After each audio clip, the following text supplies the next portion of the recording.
I'm Michela Byl, and I'm a co-owner of Rootside Provisions. Kind of the first iteration on where we started from was we were out for drinks one night. He had ordered a Moscow Mule and just wasn't very satisfied with it. And then his brain kind of got going and looked into originally how to make ginger beer. So that was the first product idea. Kind of progressed from doing a carbonated version, which is similar to what's on the market now, filling in holes that we saw in the service industry and creating a product that was actually in a concentrate form. So the biggest thing that differentiates, especially our ginger beer from similar ones that are on the market right now, is we do fresh ginger juice, organic lemon juice, we do our own oak-aged cane syrup, and then there's a little bit of Himalayan pink salt. So from there, we expanded from just doing the ginger beer for bars and restaurants and created a retail line to go alongside that. We were getting a lot of requests for people to buy it outside of where they were tasting it in stores. And then we were also able to expand further and add 2 different tonic syrups to our line as well. We do a lot of recipe testing at home and kind of doing blind taste tests with both myself and my boyfriend, and then close friends and family, and kind of seeing what components and pieces are really sticking out to people and trying to pinpoint that so we can recreate it.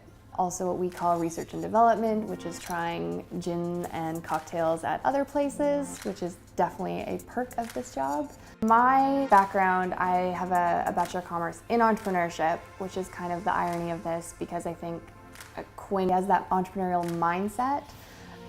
He's more of a risk taker, I guess, is what it comes down to, and so he kind of pushes me outside of that. But having that background kind of base to build off has really allowed us to both take strengths. He comes from a really big research background as well, so we take that. I've done a lot of customer service, and it kind of, we can play to our strengths and come at it from different angles. So much research, so much YouTube, so much figuring out like little things, and a lot of what we do, you wouldn't think it, but it's so much like the science and chemical and technical aspect of it that we've really had to get outside of our comfort zones, just go through all of our resources and our networks, pick people's brains a lot of the time, which has been really great. I mean, in Vancouver, especially with craft beer and distilleries, there's a ton of local options now, and they've been massive supporters of us. They were willing to take a risk on a product when we just had the ginger beer and we were coming